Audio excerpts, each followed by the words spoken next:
Hello बच्चों, प्रश्न दिए हैं निम्न में ओमीय तथा अनओमीय चालक छांटिए और हमें यहाँ पे दिया है दिष्टकारी। तो हम लोग इस प्रश्न का उत्तर देंगे, लेकिन उससे पहले हम लोग यहाँ पे मुख्य अवधारणा देखेंगे जिसके आधार पे प्रश्न का उत्तर देंगे। तो मुख्य अवधारणा के अंतर्गत हम लोग यहाँ पे ओम के नियम का अध्ययन करेंगे, जिसके माध्यम से हम लोग जानेंगे कि जो चालक ओमीय चालक क्या होगा और अनओमीय चालक क्या होगा। तो ओम के नियम को हम लोग यहाँ पे समझेंगे। इसके लिए हम लोग इस चित्र में आते हैं जिसमें हमने एक चालक लिया है। ये चालक की लंबाई मान लेते हैं कि L लंबाई का हमारे पास चालक है, जिसके अनुप्रस्थ काट का क्षेत्रफल A है। अब हमारे पास ये जो चालक है, इसके अनुप्रस्थ काट का क्षेत्रफल भी हम लोग देख लिए और इसकी लंबाई भी देख लिए। अब हम लोग क्या करते हैं, यहाँ पे एक V विभव की बैटरी लगा लेते हैं। यहाँ पे बैटरी का धन सिरा और यहाँ पे ऋण सिरा। तो हमने यहाँ पे V विभव की बैटरी लगा दी, जिसके वजह से क्या होगा कि इसमें विद्युत धारा I जो है वह प्रवाहित होगा। तो ये जो विद्युत धारा आई हमारे पास प्रवाहित होगा, तो ये किस तरह से इसमें प्रवाहित हो रहा है और ओम का नियम क्या है इसको समझते हैं। तो देखिए, ओम के नियम के अनुसार क्या होगा कि इस चालक के भौतिक अवस्था, ठीक है, भौतिक अवस्था कहने का क्या मतलब है, जो इसके आसपास का वातावरण है और उसमें निहित जो इसका गुण है, ठीक है। तो भौतिक अवस्था जैसे कि इसकी लंबाई, ताप, दाब आदि में अगर हम लोग परिवर्तन ना करेंगे इस चालक के, तो उसमें जो प्रवाहित होने वाली विद्युत धारा आई जो होगा इस पर लगाए गए विभवांतर V के समानुपाती होगा। तो ओम के नियम के अनुसार क्या हो जाएगा, विभव V जो है समानुपाती हो जाएगा उस चालक में प्रवाहित होने वाली विद्युत धारा। लेकिन यह तभी लागू होगा जब इसकी भौतिक अवस्था में कोई भी परिवर्तन ना हो, जैसे कि लंबाई, ताप, दाब आदि में, ठीक है। तो हमारे पास यहाँ पे जो विभव V मिलेगा वो हो जाएगा R गुणित I के रूप में। R जो है समानुपातिक नियतांक है और इस चालक का प्रतिरोध हो जाएगा R हमारे पास में, ठीक है।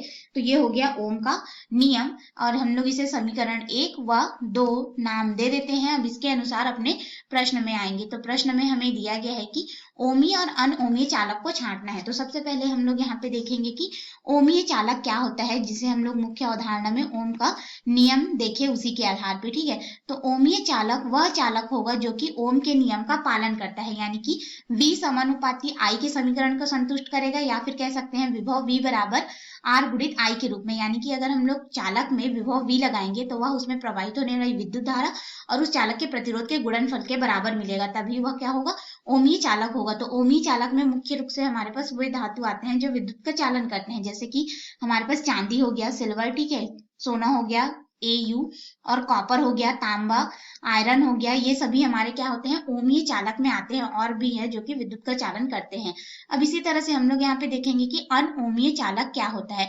तो अनओमीय चालक को भी हम लोग ओम के नियम से ही परिभाषित करते हैं। नाम से ही पता चल जाएगा, अनओमीय चालक यानी कि जो ओम के नियम का पालन नहीं करता, यानी कि V बराबर R गुणित I के रूप में यह समीकरण को संतुष्ट नहीं करेगा। ये क्या होता है, अनओमीय चालक होता है। तो अनओमीय चालक में हमारे पास यहाँ पे अर्धचालक पदार्थ आते हैं। तो अर्धचालक पदार्थ जैसे कि हमारे पास हो गया जो जर्मेनियम होता है, सिलिकॉन होता है, ये सभी हमारे क्या होते हैं, अर्धचालक पदार्थ होते हैं, ठीक है।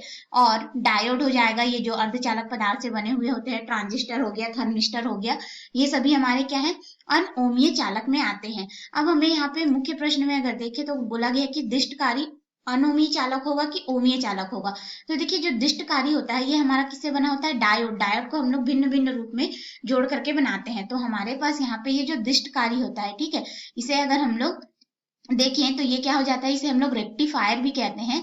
और दिष्टकारी क्या कार्य करता है, यह प्रत्यावर्ती धारा या वोल्टेज को क्या करता है, यहाँ पे डीसी में परिवर्तित करता है, यानी कि दिष्ट धारा वोल्टेज या फिर करंट में परिवर्तित करने का कार्य करता है। यानी कि हमारे पास जो रेक्टिफायर या दिष्टकारी है, एक ऐसी युक्ति है जो कि परिवर्ती धारा एसी को क्या करता है, डीसी में परिवर्तित करता है। स्टेबल यानी कि जो बदलने में सक्षम नहीं है, नियत धारा जो होती है या नियत विभव जो होता है उसमें परिवर्तित करने का कार्य करता है। और ये जो दिष्टकारी होता है ये डायोड के विभिन्न संयोजन से मिलकर के बनता है। तो हमारा ये जो दिष्टकारी है वो किस में हो जाएगा, अनओमीय चालक में आएगा, क्योंकि ये अर्धचालक तत्व और डायोड से मिलकर के बना हुआ है।